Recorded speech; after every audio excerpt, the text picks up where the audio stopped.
I'm going to do something with Google Sheets checkboxes that you've never seen before. Here's everything I know about checkboxes. We're going to get really advanced and do things with checkboxes I don't think you've ever done before. So a checkbox looks like this, and how you get it is you go up to Insert, Checkbox, and you get a regular check. And I think you already know, or you may know already, that you can change the text color.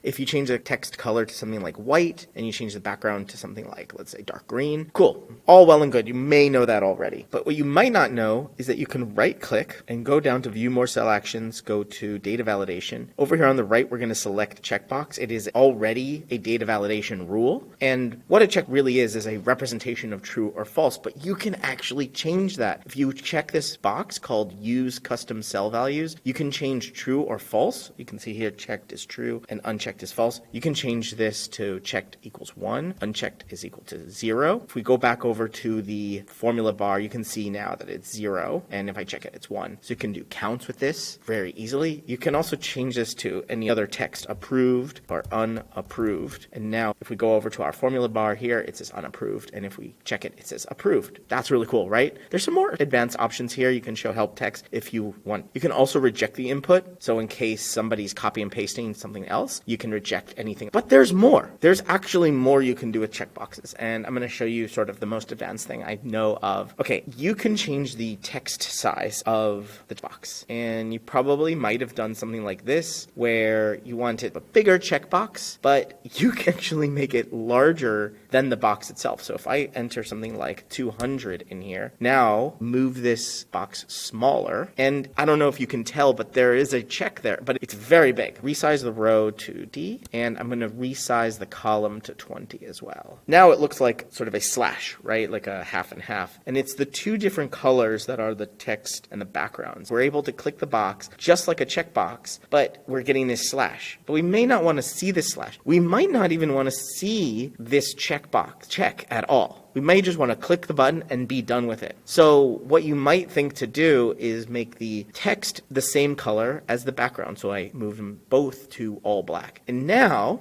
we get this error, and it says heads up, you may have clicked on a box that's not visible. Toggle anyway. Okay. And you're like, okay, maybe that only shows up once. Nope, it shows up every single time you're clicking it. So how do you get rid of that message? You change the text color and the fill color to slightly different colors. So right now it is 0000, and there is this other color. We can just do 11111.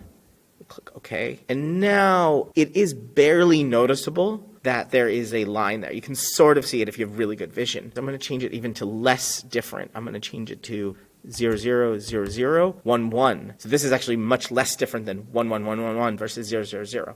And click OK. And now you should not be able to see that there's any change. But you see this true and false are changing up here. So this checkbox, just like a checkbox normally does, looks like a check. But this button here is actually changing when I click it, but you're not seeing it. This is really good if you want something in your sheet that is an interactive button, but you don't want the checkbox to go check on and off. You just want the button to be pressed, meaning you want some change. This true-false change actually triggers any on-edit function. So if you're using AppScript in your sheet and you're programming some kind of like on-edit function where maybe a timestamp shows up, maybe it's a timer that starts and stops, you can use this checkbox as a button where you don't necessarily see that it's a checkbox and you don't see it go on and off, but you do actually get the on and off. You get the action taking place that's an edit of a value by one click. I think that's really cool. And I've used this many times. I've used this in Track Anything. So if you're looking for a way to see this implemented, I'll show you. This is a free Google Sheet that I have available. It's called Track Anything in a Google Sheet. And the A1 box, just like we did here, is a checkbox, but it's just larger than the cell. And what it does is it just tracks single actions you're taking. And if you click the box A1 within a 24-hour period, within a day, it will show up as a day done. So this tracks daily habits. This is really, really helpful because I don't want a checkbox that is going on and off. I just want somewhere, some areas where a user clicks and then you do see the action taking place, which is the filling in of the next day. We just want to see, okay, we've tracked it, done. So check out Track Anything. You can get it for free, put in $0 for the name and fair price. It is absolutely free for anyone watching this video. If you're a member of Better Sheets or not, go check it out. Thanks for watching. And I hope this was really helpful to show you some really cool things about Checkbox.